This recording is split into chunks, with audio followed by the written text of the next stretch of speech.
یہ محفل ہے جن کا یہ جلسہ ہے جشن غوث الورا،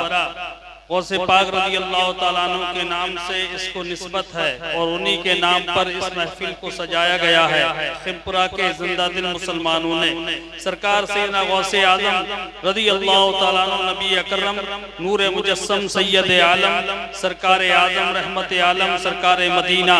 صلی اللہ تعالیٰ علیہ وسلم کے عادات و اخلاق کے مظہر کامل ہیں۔ اسی لیے اولیاء اکرام علماء اعظام نے آپ کی بارگاہ غوثیت میں نظر عقیدت پیش کیا ہے اور آپ کی عظیم شان و عظمت کو یوں بیان کیا ہے۔ ہمارے بڑے پیر غوث اعظم رضی اللہ تعالیٰ عنہ ہر غم زدہ اور پریشان حال کی دستگیری فرماتے تھے، ضعیفوں میں بیٹھتے تھے، فقیروں کے ساتھ تواضع سے پیش آتے تھے، بڑوں کی عزت کرتے تھے، چھوٹوں پر شفقت فرماتے تھے۔ سلام میں ہمارے بڑے پیر غوث اعظم پہل کیا کرتے تھے، لوگوں کی خطاؤں اور کوتاہیوں کو درگزر فرما دیا کرتے تھے، اور اس کے علاوہ کوئی آپ کی ذرا سی خدمت کرتا، نظر و نیاز ہدیہ تحفہ پیش کرتا۔ بڑے پیر غوث اعظم کے بارے میں لکھا ہے آپ اس کی قدر کرتے اور اسی وقت راہ خدا میں خرچ فرما دیتے۔ جود و سخا کا یہ عالم تھا کہ ایک ہی مجلس میں بعض اوقات بڑے پیر غوث اعظم کی شان تو یہ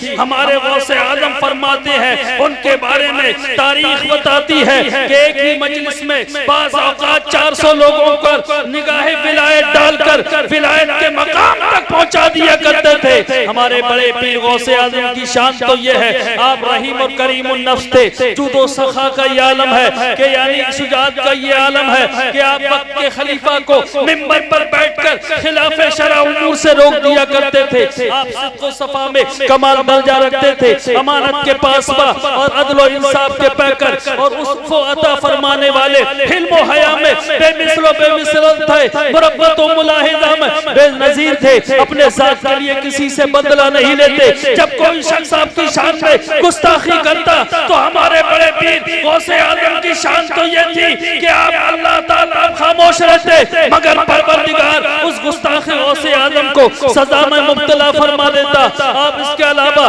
بھوکوں کو کھانا کھلانا، محتاجوں یتیموں اور بیواؤں کی حاجت روائی کرنا آپ کے کرم میں شامل تھا۔ غوث اعظم کے بارے میں لکھا ہے کہ بڑے پیر غوث اعظم نبی رحمت صلی اللہ تعالیٰ علیہ وسلم کی امت کی بخشش کی دعا فرماتے۔ ہمارے بڑے پیر صاحب کی شان تو یہ تھی کہ جب کوئی بیمار ہوتا تو اس کی عیادت فرماتے، جب کوئی دعوت دیتا تو بڑے پیر غوث اعظم اس کی دعوت کو منظور فرماتے۔ نصیحت انگیز، حیرت انگیز، نصیحت آمیز بات اور خطاب فرمایا کرتے تھے۔ غوث اعظم کی باز کی محفل میں بہت سے یہودی اور بہت سے عیسائی شامل ہوا کرتے تھے، مگر باز کے اثر سے ایسے مؤثر ہو جایا کرتے تھے کہ بڑے پیر صاحب جب باز سے خط فرماتے تھے تو لوگ جو ہیں داخل اسلام ہو کر کلمہ پڑھتے نظر آیا کرتے تھے۔ وآخر دعوانا الحمدللہ رب العالمین۔